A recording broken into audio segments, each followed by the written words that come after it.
Alright, let's talk letter readings and how to film them. So on a wedding day, filming letter readings are one of my favorite parts of the day. And the reason for that is because I want to pull as much story from the day as I possibly can.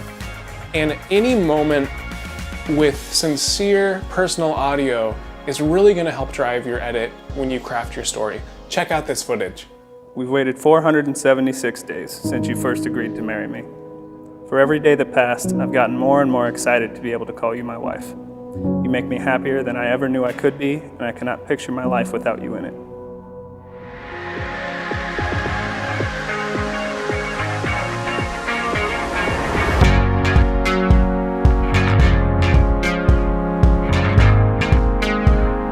There's a lot of moments in the day where we have to work with what's given us with light or where the couple is positioned, but there's also times where we can set up a scene. And when we have that opportunity, you really need to take advantage of that. So what I'm looking for when I'm setting up a scene is I'm looking for good light. And a lot of the times I'm looking for natural light coming in through windows. And what I'm gonna do then is I'm gonna turn off the lights in the room so we don't have competing color temperatures.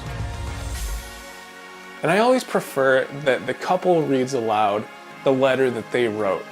I think it just comes across more clearly as to who is writing to whom, as opposed to leaving the viewers kind of struggling trying to figure out what's going on here. So a bonus tip here, invest in some vow books. So what I'll do is I'll slip these in my camera bag for the morning prep shots, and then if the couple happens to have written their letters on notebook paper, or maybe they just have it on their phone, then what I'm gonna do is I'm gonna have them slip that paper or that phone into the book and hold that up like this. So it's just gonna have a lot better look to it as opposed to someone just reading off their phone.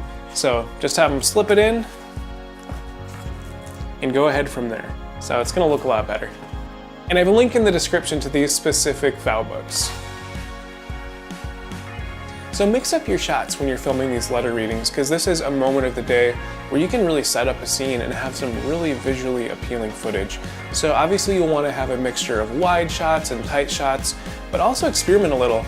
Maybe you want to glide in on a gimbal, or maybe position them in front of the window for a silhouette, or get them in front of a stained glass window. So this is a moment of the day where you can really set scenes up, so take advantage of that. So most videographers will do one of two things. Either they'll use a shotgun mic on camera, or they'll clip a lav onto the bride or groom. And obviously you're gonna get a lot cleaner audio with a lav, but the problem is you're also gonna have the distracting visual of a lav clipped on.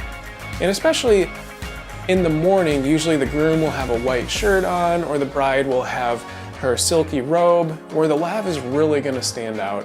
So I don't wanna have that distracting element of a lav in a moment like this, but I also want to make sure I have good audio. So what I've discovered is something that I call verbal muscle memory. And essentially what it is as people, when we read something, we read it with pretty much the same cadence and inflection every single time. And what I do now is I will clip a lav onto the bride or groom, and I'll make sure we get clean audio of them reading through their letter with the lav clipped on. And then I'm going to take the lav off, and we're going to refilm it with me setting up more visually appealing shots, and then in post I'm going to manually sync up the lav audio with the good footage. So as you're filming the letter readings, make sure you're listening to what they're saying, because there's going to be things that they touch on that maybe you want to pull out later as you're editing, or even more importantly as you're still filming during the wedding day. So maybe the groom will say something about how he loves how the bride can make him laugh. And then obviously you're going to want to look for a moment where she's making him laugh, and you're going to capture that, and you're going to work that footage in over the audio of him saying that. And don't feel bad if you have to cut and chop up and move around different parts of their letter. Very rarely do I keep a letter as it was written as I'm editing the wedding film. I'm always chopping it up and moving things around.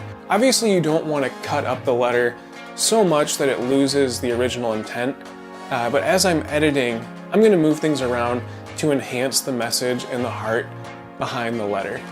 Well, I hope this video gives you the confidence to enter your next wedding ready to film and edit emotional and story-driven letter readings. And if you like this video, please like and subscribe, leave a comment below, because I have a new video coming out each month.